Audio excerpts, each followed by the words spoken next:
Hello, hello, hello, and welcome back. I know y'all thought you was going to see us, but guess who's Bizak? That's right. Welcome back to Q Points. I am DJ Sir Daniel.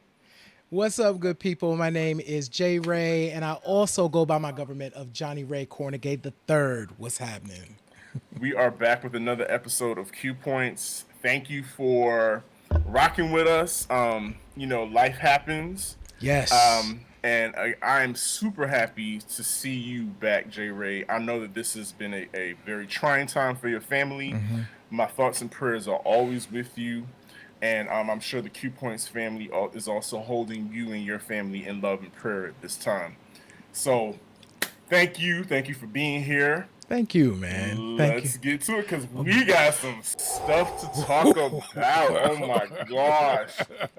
First off, I would like to this week alone, some more of our people are becoming ancestors, people Yes. that have devoted their life to the culture, to music, in particular the DJ and producer culture. We've lost two groundbreaking artists. First, Kelly Hand, Yes. and what's very special about Kelly Hand is she's a Detroit Yep. DJ producer of house, Yes. techno, and dance music. Yes. Which a few weeks ago I posted on my Instagram stories that techno, all of that stuff is Black music. black music. Oh Is my black God. music. Originated Yes, with black people in black culture in Detroit. Listen, techno is black music, and don't you ever forget it. that's Point right. blank, period. She transitioned this week as well. Yes. And Yes. also, we'd like to acknowledge a Chicago Chicago. legend, Yeah. Paul Paul Johnson. Johnson. He also transitioned this week, and so we just want to lift their names and Yep. honor them because they too have contributed so much to the culture of black music. Because we wouldn't have a Q points to Yep. discuss, to have a place to discuss meaningful conversations about black music and its global impact. So salute to them and Yes. to Yes. their families, their music families Absolutely. as well. Absolutely. So it has been a trying couple of weeks. Yeah. The Delta variant is tootsie rolling all across the nation. Baby, put your masks back on. And get vaxxed up, please, people. I'm sorry, but you know what? That hasn't stopped any of these festivals. Chicago has been lollapaloozing, and Miami, of course, was the scene of the Rolling Loud Oh, I haven't heard about festival. the Rolling Loud. What happened there? There was a little concert called Rolling Loud a couple weeks ago, and just something happened. Some kid rapper got up stage and said some foolishness.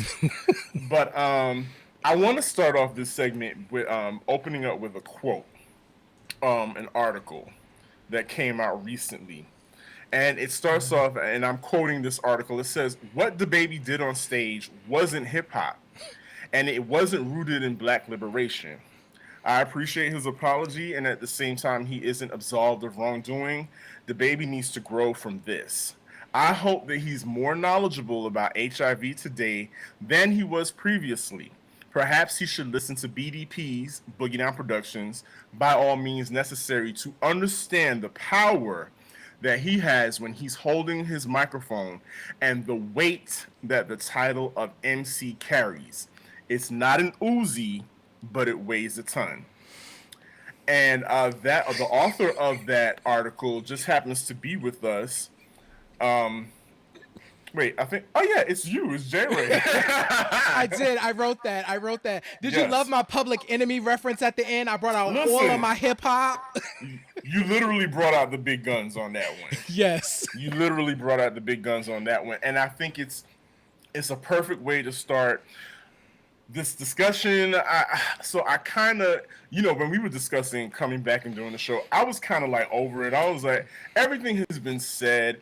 Even in your article, you said I don't want to pile on what's already been said about DaBaby because a lot has been said. Yes. He's gone on what, maybe 10 different shows, huge festivals that have dropped him now Yeah. because of his inflammatory statements. And now we're here. We've got people like Ti running to his defense when he's running from the law and getting arrested. Getting arrested, bro. You Literally got need to arrested. literally focus on your own life right now. This ain't it, bruh. This ain't If it. you And watching Q points, this ain't it, Ti. at all, what if he has internet access in jail? Right. But and then on the other side of the coin, I just saw where Miley Cyrus reached out to Cause DaBaby. she wants to talk to DaBaby She too. wants to have a meaningful conversation with him, and I kind of want to touch on the allyship and where the different the shades of allies that are coming, Yes. hopping onto this story. Yeah. But I just want to start off by share your thoughts on this debacle, Jay. Yeah. I want to first say, as we I was really encouraged. So there are 11 organizations, LGBTQ organizations that serve Black folks and other people of color who have an open letter out to DaBaby. So if DaBaby ends up watching Q Points, you need to read that open letter. We're going to link it down below, but is really not only sharing information, but really asking DaBaby to come into a conversation. And that I wholeheartedly support. So here's where I am. I think I said everything that I really wanted to say in the article. And we'll put that link there as well.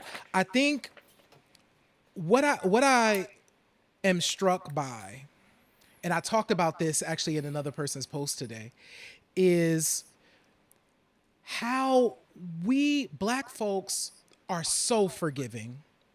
White people cancel people all the time. They call it blackballing. It happens in entertainment all the time where a person is hot and then all of a sudden you don't hear from them again. We often hear these stories where it's like, what happened to so and so 10 years ago, and then you learn about them being blackballed in the industry, because white folks do that a lot. Black people, we don't tend to do that, right? Except in the case of Black women and Black LGBTQ folks who are up for cancellation. In contemporary culture, the only person that has been officially canceled was Chrisette Michele. Black people decided that Chrisette Michele was persona non grata. She was canceled.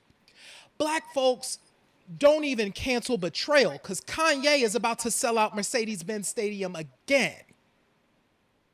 So I think, yes, we can have the conversation on, why didn't we cancel DaBaby for all the other stuff? Because Black folks we apparently didn't want DaBaby canceled.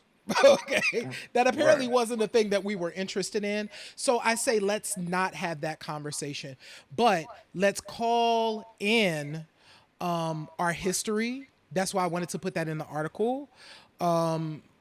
Hip hop has a rich history of trying to talk to our community about HIV and what is happening within it. And I think we need to go back and rely on that history and begin to incorporate more of that into things. So that's really what I have to say about this situation. Like, where are you at this point, Sir Daniel? So you just reminded me. I've jotted down a couple things that I wanted to speak on, to touch on lightly, because, as you stated, the whole cancel culture, and I put that in air quotes because that's become like Yeah. the trigger word for most people that don't want to be held accountable. Right. It's because they feel like, oh, well, I guess I'm about to be canceled. Well, here's the thing. Granted, because of social media, because of technology, every and anybody is able to share their opinions in a crowded room. They can stand on a chair and shout whatever foolishness or whatever knowledge that they want to share, right? But that does not absolve you from critique No. or rebuttal. And so I think one of the things that okay, let me touch this. Let me touch this. You mentioned Chrisette Michele, Yep. black woman. Yep. DaBaby actually punched a woman in the face, and his excuse was that she was masculine presenting, so he didn't realize that she was a woman, so she hit her because he felt like his space was being violated. He was also he was able to gain some popularity, riding off the wave of Meg The Stallion, Yep. but now has decided, because he has decided to take sides with another young man that was implicated in the shooting, the assault that she was involved in, decided to use his opportunity, his platform, to make a joke, make light of it, or to rub it in her face. So again, those are prime examples of how black women are singled out and I guess and targeted in this culture, but nobody wants to cancel them. I mean, they're canceled Yep. easier than black men. And then we Yes. also have Boosie, who for whatever reason just cannot help himself and talking. He just can't help himself when it comes to gay people. He just cannot help himself from Baby, stay out of stepping it. into grown folks' business, as our OGs would say.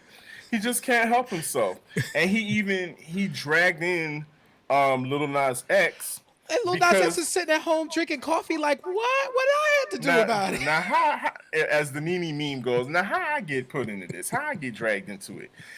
No reason, and I think one of the things that he said, and I'm paraphrasing, is, um, my sons are here and they don't want to be gay, so I don't need you in here turning them gay.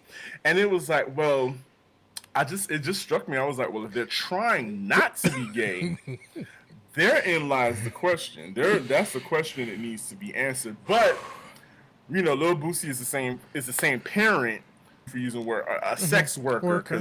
because sex work is work. Yes. to take his child's virginity, not an adult child, but his child, a minor child's virginity. But anyway, I said all that to say, what happens is that, so now you have these people that champion a baby, and the first thing that they want to say is stop being so sensitive. And I take issue with that, because when you say stop being so sensitive, you are in fact telling a person, you are invalidating their experiences. You are invalidating the way that they perceive things. You are invalidating their humanity, because you're not experiencing what that person is experiencing in their body at that time. If they felt violated, if they felt attacked, they felt like they were in danger, their spirit has been damaged and harmed, it is not up to you to say stop being so sensitive, because you are completely tearing down that person and making them invalid. And so what I think is happening is, a lot when people say that, to me, what that says to me is, oh, I wasn't validated, my spirit has been attacked, I wasn't validated, so therefore your feelings don't matter, and you're being too sensitive. So because I wasn't validated, I don't think you should be validated either in the way you feel. So I'm going to take this stance and take these hot takes and say, well, we so can't we got enough violence in the black community. We tearing each other down. We don't need to cancel each other too. Come on now, that's foolishness. That's dumb. And I think, now what I do think exacerbated those kind of takes is that you had Elton John and Madonna hopping in, and black people are like, well, why are these white people hopping in on our business? Which, I can kind of, I get it. It looks like it does kind of look like, these grandiose white people who are some considered culture vultures as well. Yep. Are coming in to try and regulate what's happening in the black community. Right. And I don't necessarily think that that's what's happening. I do wish this is where the OGs, as y'all like to call them, need to step in and check your boy Yes. and pull him to the side and teach him to stop doubling down. He literally could have gotten through this by Overnight. saying nothing.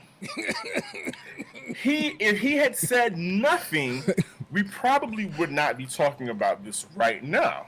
No. And so again, every car doesn't every car does not need to be barked at. Unfortunately, some dogs just can't help it. They bark at every friggin' car that comes by. You don't have to speak on everything.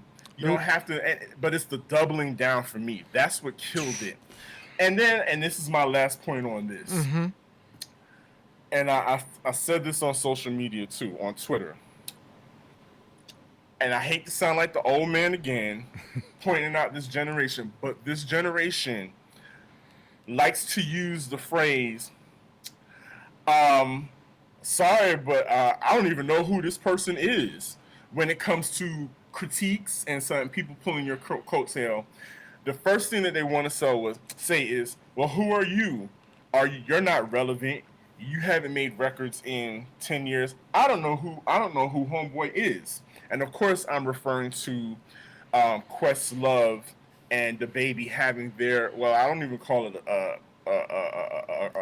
an exchange, right? But Questlove just made a point. You know, he made an observation. Absolutely. And DaBaby, of course, what this generation likes to do is they like to point out, well, who is that? You're old. You're old and your opinion doesn't matter anymore, which is far from the truth. Absolutely. Far from the truth. So to me, whenever you say, I don't know who you are, it's the equivalent of a child saying, I know you are, but what am I? You know, Google him before you. If that's where you're going, I would say, well, you needed to Google that person before you made that statement. And I you know what? I'm not going to go on and on about this anymore. I think that is. Read the piece. Let's talk about hip hop history. Let's get educated. Okay, I do want to say this. In 2021, Black folks can't be this ignorant about HIV. It's completely unacceptable.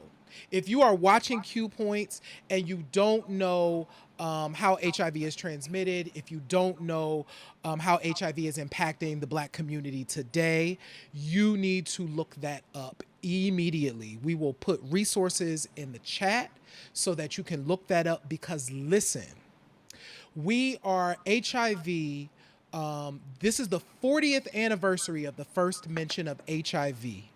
And for DaBaby to walk on a stage and literally spit fallacies about the epidemic at this point is unacceptable. So I think the last thing that I want to put on this is, people, you need to know about HIV and how it's impacting your community. And let me tell you something, it affects all of us. In some way, shape, or form. It is not okay. It's not okay to not be knowledged about HIV in 2021. That's all I got.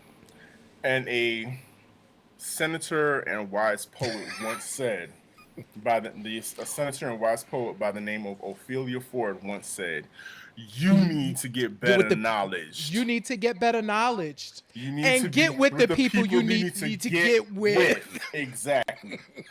And that's it. That I don't think we need to talk about this anymore.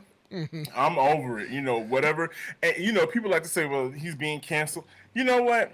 I could care. If they didn't cancel him, I wouldn't care either way. If he was still able to perform at Lollapalooza and all these places, yeah, that might look a little performative on the side of the corporations, because all they care about is the bottom line. Dollar bill. I don't care about that. I really just need him to get better knowledge and to think before he speaks, before he gets on a stage. Because hip hop and hip hop stages are there for one reason and one reason only. They are there for to rock and shock the nation. Listen, we're about to segue. I've got my Yankee fitted on, and I went to sleep in my Yankee fitted and my Timbs because we got to witness hip hop greatness. Yes. I mean, this we're talking about the Locks versus Dipset versus event that took place a couple nights ago. This is what hip hop is about. That's so what it should fun. Be. That was so fun. Skills. Oh my God. The build up. First of all, let's just take it from the top. DJs make the difference of everything. DJs set the tone. DJ technician, I bow down, hats off to you, salute to you. DJ technician you knew what time it was. You knew where the place, you knew where you was at. You was in the tunnel in 99, you were in the octagon. If you know, you were in the octagon in 99. Listen, and you were in the crowd bubbling with your bubble goose vest on, your Timbs and your fitted. It was so. I could taste it. I could smell the Black and Miles from the screen. Oh my God. It's like a throwback. It was so potent. He took us back. He kept it moving, and he kept the crowd entertained. And you could tell whoever that other DJ was, they didn't even announce him. It was just so abrupt. And you could feel the energy was up here, and as soon as the other DJ touched the tables, it went all the way down. And then it got so bad. As a matter of fact, I believe Swiss Beats even on Twitter was like, yo, whose man's is this? I think we need to get technician back on the decks. And he in fact got back on the decks. Oh man, I have to say, watching. So I wrote this on Facebook. For whatever reason, I was using Facebook like Twitter last night. It's fine. I'm old. Hey. But I was like, this Verzuz is going exactly the way I imagined it would go. 100%. Like it was what I was like, this is what I love about hip hop. I want you to come and just be hard as nails and spitting and all of that. So that Verzuz, comment below. What did y'all think? That joint was I enjoyed myself watching that and felt stronger. Yes. I left that feeling like I can do anything, and there was a man on that stage that was like on necks, that was not going to let people breathe. So and listen, I lived. Let's talk about it. Okay. Let's deal with this. All right, let's talk group dynamics. Yes. All right. So we have the Locks, who have been together for 30 plus years because they grew up together. Three gentlemen. They grew up together, so they've known Styles, Jadakiss. They've known each other forever. And then you have the Dipset, who also did the same thing. Grew up together. They've been together for forever. Yes. Now, it was plain as day, though. You can tell that the Locks are still in lock with each other every single day. And they have each other's backs. Yes. What I saw was the Locks are a hip hop supergroup, and what I saw and Dipset is a collective of solo artists. Yep. And so I think that might have been the kink in their armor, because they came out there operating like they were Voltron, when in fact the blue line fell off and they couldn't form Voltron. Exactly. They just could not form Voltron to save their lives like the other night. And also, at being a man of a certain age, I can tell that Kiss, Styles, and Sheep are in great physical shape. Physical shape. And it Physical shape. because that physical shape also affects your brain and how sharp you are. Yep. Those I saw there were all kind of jokes last night about Jadakiss mainlining turmeric and ginger shots and had was and that's what had him on 100. But you know Yep. what? Last show, what were we talking about during the last show? We were talking about health We were.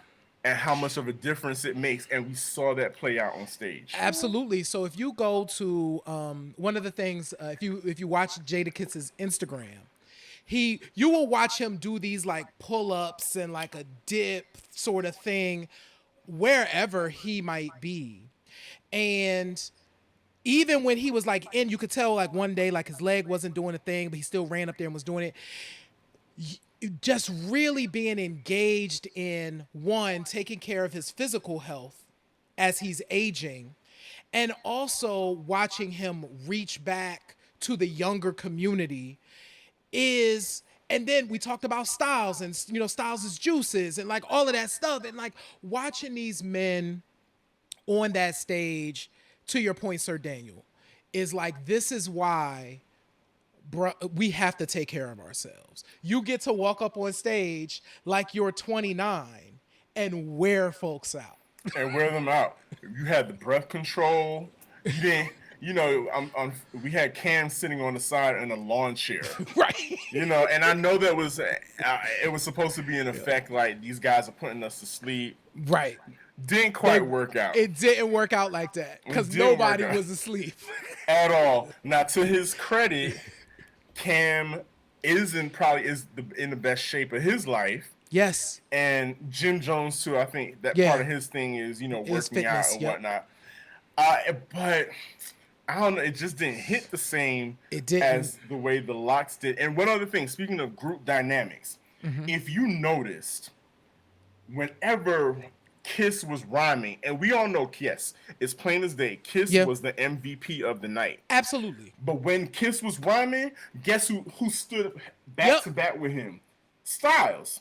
Right there. And Sheik was like the defense, like exactly. And holding on people like, and don't nobody want nothing. I'm protecting my boy as he's spitting right now, as he's kicking one of his death-defying freestyles from the mixtapes. Right. And so that is how they're a group. Mm-hmm. They are a group, and they still practice. They clearly practice. They practice. They were ready. Like they came into that space knowing they had as the kids would say, they had an assignment. They always understand the assignment. They always understand the assignment. And I feel like, I don't know, I just feel like if younger, if new artists, I'll just say that, if new artists put as much time and effort into their stage presence as they do in churning out music nonstop. Because that's the thing, is like, it's churning out music, churning out products so that people don't forget you. Because people will forget you. Yes. But there's a quality versus quantity thing here. And listen, we still appreciate good stage performance. Please, Jesus. Please, please, please. So another thing, okay, let's do this. There were several times that Jadakiss chose violence. The whole night, I was sitting there, I was like, oh, they might fight. Like, I was just like, this is getting a little close to the line. Because back in the day, there would be those times at hip hop concerts, in particular if you was going to an underground show, and that's how you can tell. There was another thing, and I do want to add here, that these men are aged. You could tell that they know each other. You could tell that they take both sides, Dipset and the Locks, like they take their craft seriously, and they also know who's on the other side, right? So they weren't strangers. Right. But back in the day, the stuff that Jadakiss was doing, I'd be like, oh my God, I'm getting nervous, bruh. I'm getting nervous. When he snatched Joel's little rag What off all of what Jewels was wearing? It was a lot. I was like, okay. I thought, and then stepped on it. I was like, are we? Are they about to? Is there about to be a shootout? Right. Oh, and speaking of which, can we just touch on this real quick? Why? Why must there be 200 people on stage that are not rapping, that are not DJing at these concerts? I kept thinking to myself, y'all, this is not Summer Jam. It's not. And Summer Jam, for whatever reason, there's always 100 people on stage during Summer Jam. How do these people get out there? Because if security, clearly somebody let them on stage. Right. And then you have to have security say, and even the performers were like, look, if you are not me, get off the stage. Even if you look like me, get off the stage. You do not, if you don't have a record or you're not planning on rapping this evening, get off the stage. If you don't actively have a microphone in your hands, get off the stage. Even DJ technician at the beginning of the night, I'm him. Get from behind me. I don't need anybody standing behind me. That's the thing about DJs. We do not like people standing behind us. Maybe to the side, off to the side, maybe, but where I can see you. Right, exactly. But get from behind me, please. So yes, that's a cultural thing. I don't know how it happens every single time, but please stop crowding these stages. Yes. But back to the whole Jadakiss choosing violence. I think this clip that you're about to see by far was the dirtiest. Ooh. And just the nastiest, just the nastiest way that Jadakiss could have gotten at the Dipset crew. Hold on. Are you kidding me? We got Grammys, nigga. We got Grammys. These niggas don't know what Grammys look like. They know what Grams look like. We got Grammys. Don't fucking play with us. Let's go. Turn the music up. Not rap, nigga. Hey. Spicy. We got Grammy. I was like, they do. Because for what, I don't know what possessed Jewels to say they don't have no songs for the ladies. Are you kidding? And he's like, we don't? We don't? Let me show you what we got over here. Because clearly you don't know what you're talking about. And, wow, we got Grammys, but they know what Grams are. Mm-hmm. Clearly saying that you guys are just not on It's like, we level. got Grammys, they got Grams. I was like, wow. Yeah. Wow.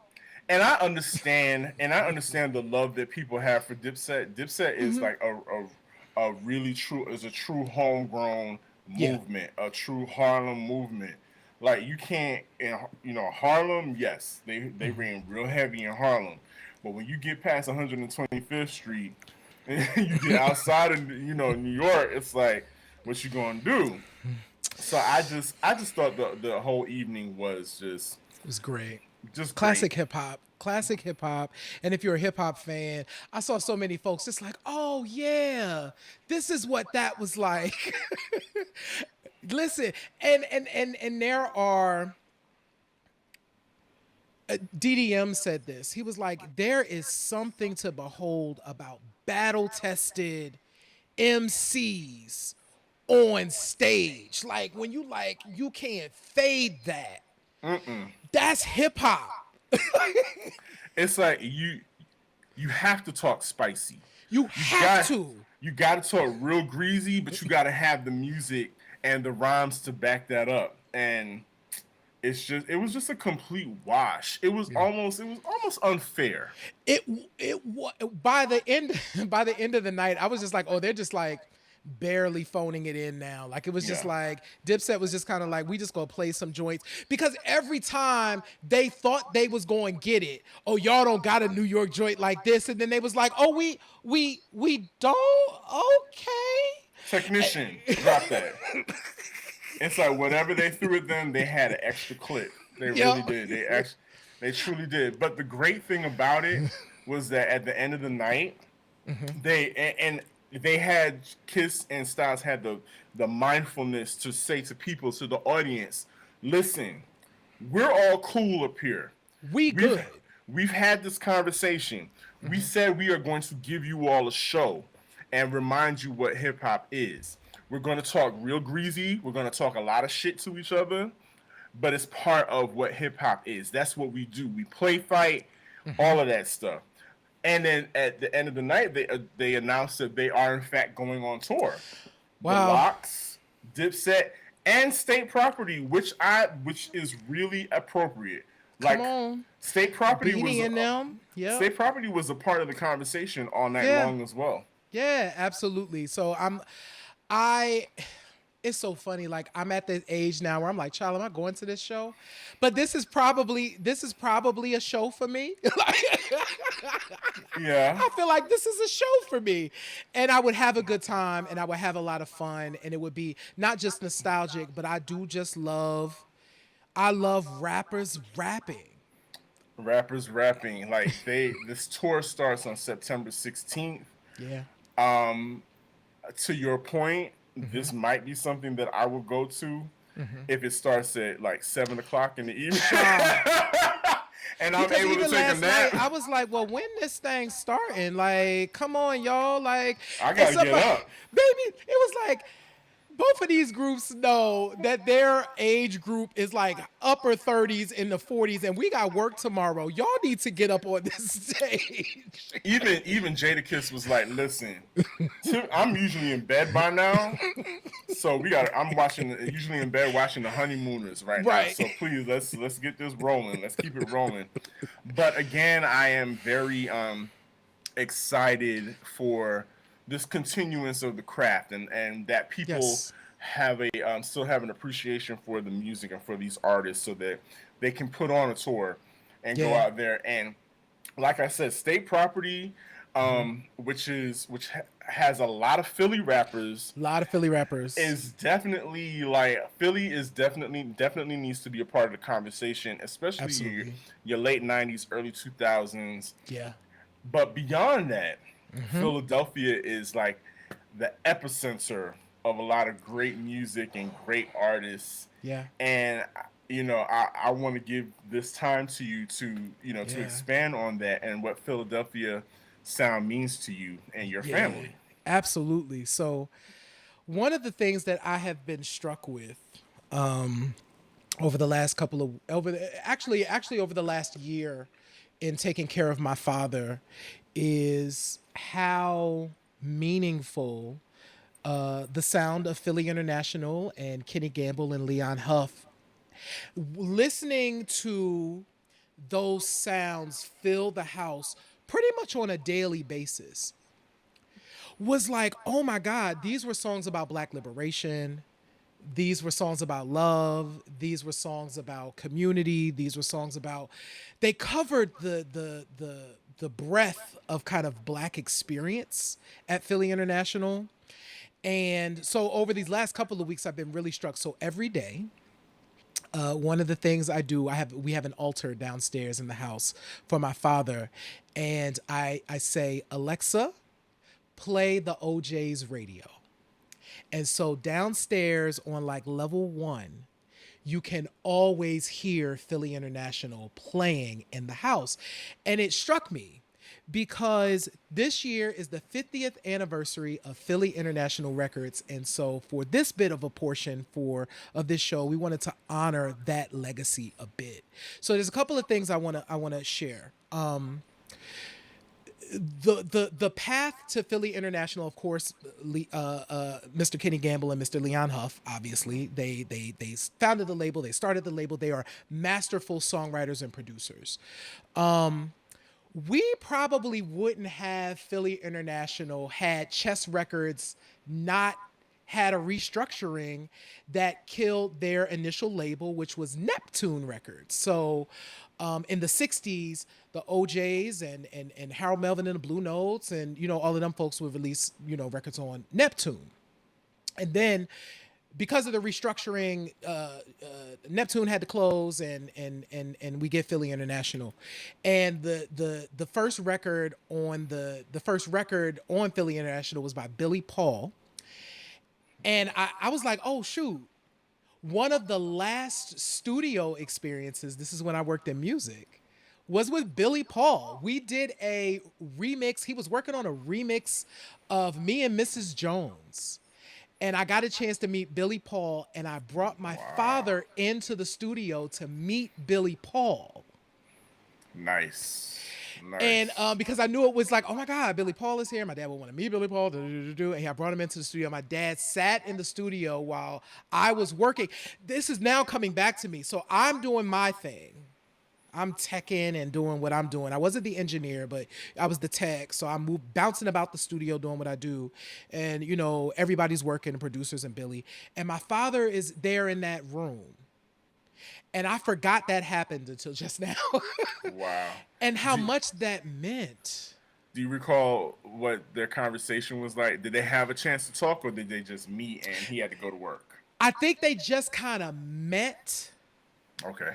And I don't remember if there was like a super exchange. Okay. And I don't even remember how long we were all there in the room working that night, or how long my dad stayed. Like, I don't remember any of those things.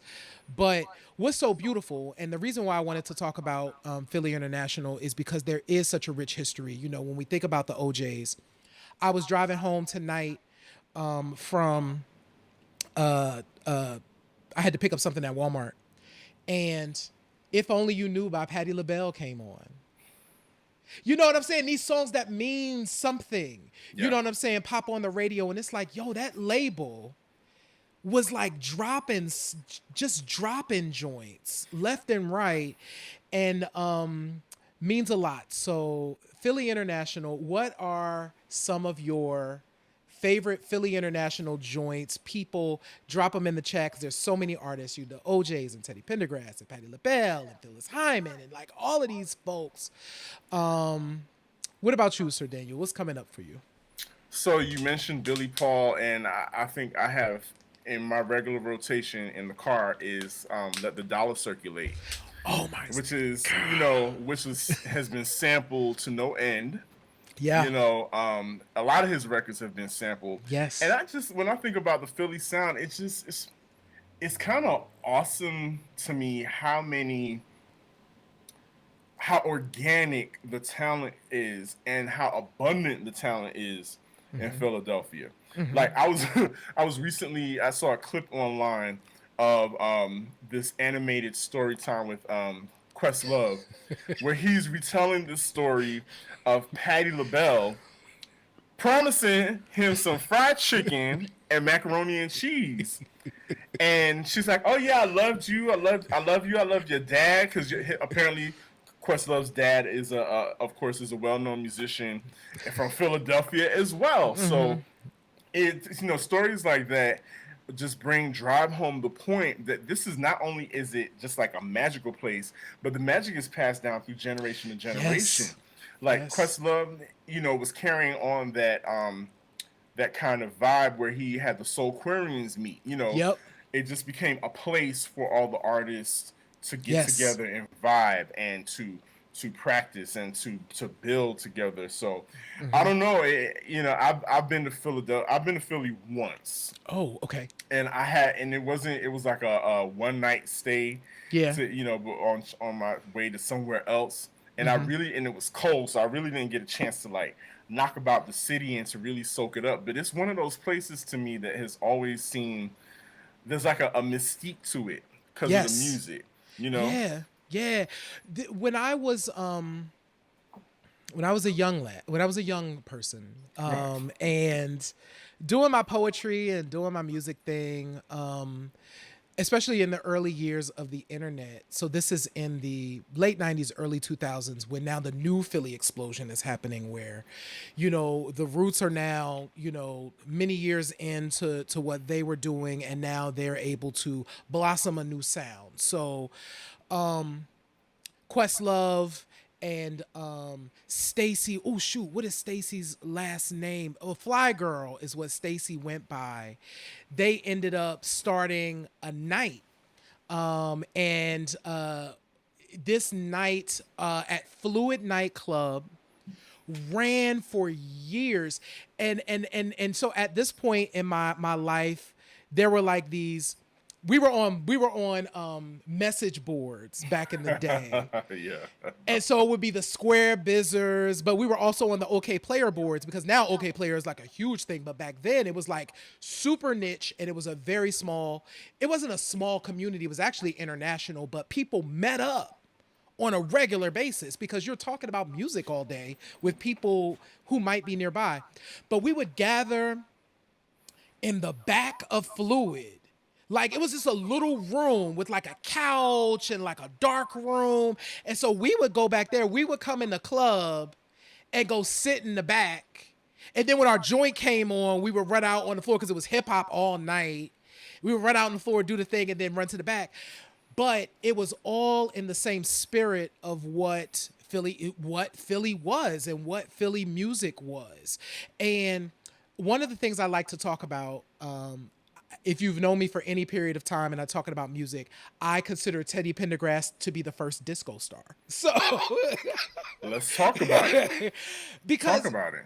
because the reality is this: the genesis of disco was in the stew of what Philly International was doing. So what Kenny Gamble and Leon Huff, and what made them unique was they were taking this mix of soul and jazz and gospel and speeding it up into into a thing that you can groove to. And it was faster than what Motown was doing, right? So it was the 4/4, you know what I'm saying? And so when you had that driving beat, but you still had the same sound. So you have Teddy Pendergrass. I got Harold Melvin in the Blue Notes. You got Harold Melvin in the Blue Notes with Theodore Pendergrass on vocals, right?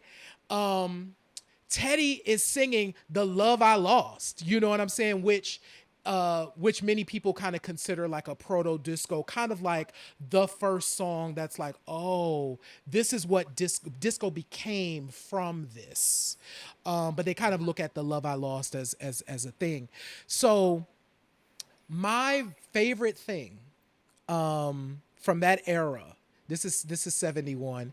So Don't Leave Me This Way. Harold Melvin in the Blue Notes version with Teddy Pendergrass goes so hard to me. So imagine this, y'all. Who'd have thunk it? Because this doesn't happen this way in 2021. You got this deep dude voice. This is a man's voice coming over the loudspeaker into your face and making you dance. We hardly get, even on radio, when you think of men who sing, they don't sound like Teddy Pendergrass anymore. At all. It's really rare that you get that sound right. And this man at that moment was doing what we would call dance and disco music today. You know what I'm saying? Absolutely. And just to go back on what you said about the mixture of gospel and jazz and soul to turn that into disco. All of those records, like there's a record that to me is a praise and worship song.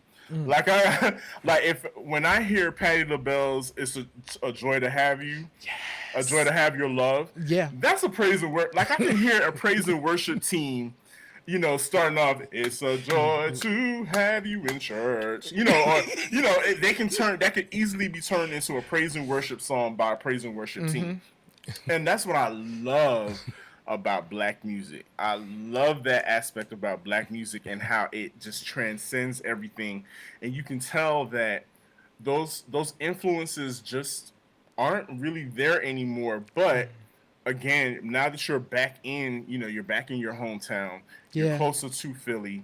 Yeah. Are there any artists or anybody that on the scene that we should kind of be looking out for, in your opinion? I mean, there's always folks that are kind of doing stuff. Tierra Whack is here. Yeah, you know what I'm saying?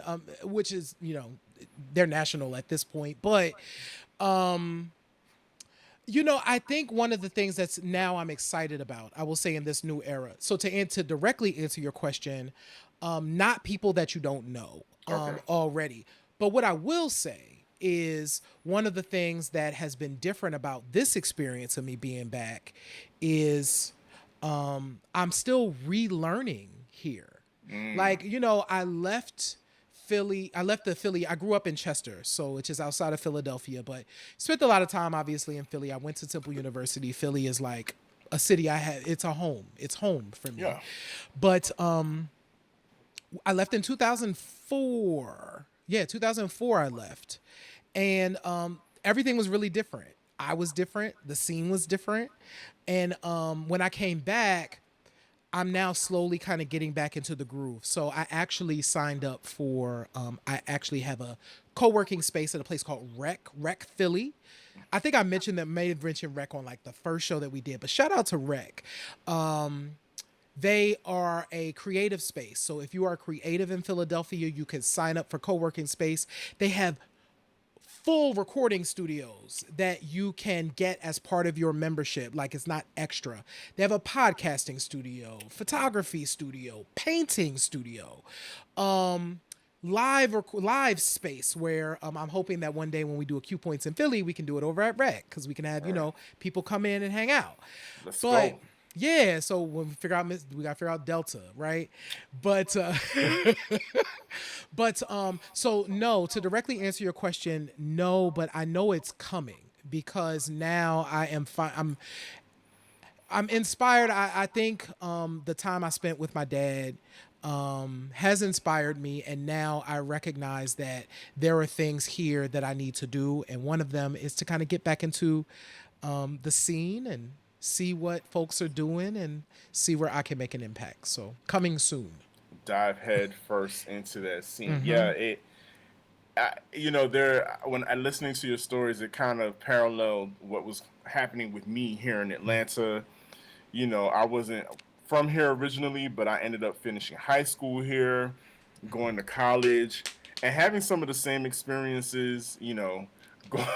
Especially those poetry, slam scene. Yeah. Wow. Wow. When I think about the Patty Hut days, those places that people that they don't even know what those places are anymore because it's so Yeah. far gone. But you're absolutely right. It was just like a zeitgeist, Yeah. of music, people coming together, like you were saying, the Soul Aquarians, and Yeah. here you had the Dungeon Family and all those people that were related musically, and people Yep.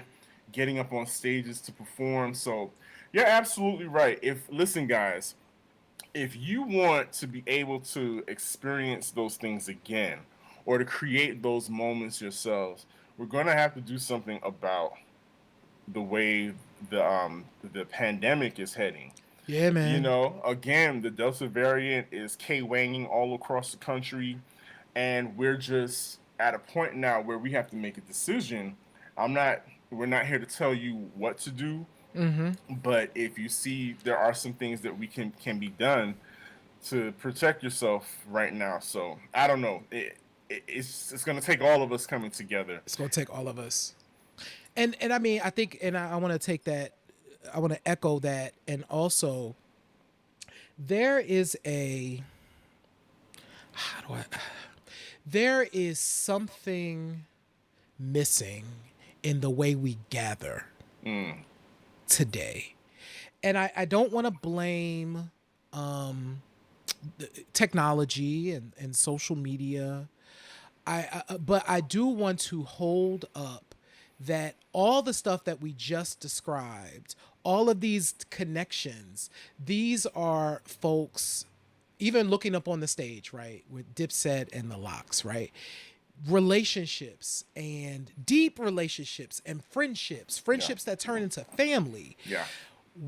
There is something to be recaptured that we have to do so that some of that magic that created the Soulquarians and that created what was happening at Philly International and what created the Dungeon Family in Atlanta, bringing that back. It's not just about one person. It's a collective. It's a collective that recognizes the beautiful thing about watching the Locks last night is you mentioned it, Sir Daniel. She was Styles and Sheik playing position. They knew what their roles were. They weren't intimidated by, because they was like, we can rhyme too. Like, that's not a thing for us. That's not it. But we know who the shooter is. We know who the shooter is as well. You know what I'm saying? And when he needed, like, I'm gonna be right there. I'm right there. You know, back to back, like holding him down the whole night. and just like you said, it wasn't like Styles didn't have records, because when We Gonna Make It dropped, crowd went bananas. Everybody went nuts. So I don't know. This was a very fortifying conversation. Yeah. I really appreciate you sharing that your experience with us regarding the memories that your dad in Philadelphia sound you created with him. And you know, that's exactly what Q Points is about. There is something deeper, so much deeper when it comes to the music and our culture and how it affects us spiritually, you know? So and thank you guys for coming back and being with us. Thank you for laughing at all the memes that I've been posting and you know, and for responding to them and for signing up and becoming a Q Points insider at qpoints.com. It's real simple, because we got some great stuff coming your way soon. Yes. Absolutely. You can read J Ray's blog. The latest article on DaBaby on qpoints.com. And you know what? I'm gonna throw my hat in the writing ring. You should. And think about something that that needs to be spoken about, that hasn't been spoken about. Absolutely. Please do. And just thank you, Sir Daniel, for your support during this time. Seriously, this has been it's been nuts, but it is through friendship, it's through brotherhood that I've been able to get through this. So I'm truly, truly grateful, and glad we're able to come back and do what we do. Yes, we are. Yes, we are. So listen, kids, remember, you have a choice. You can either pick up the needle or you can let the record play.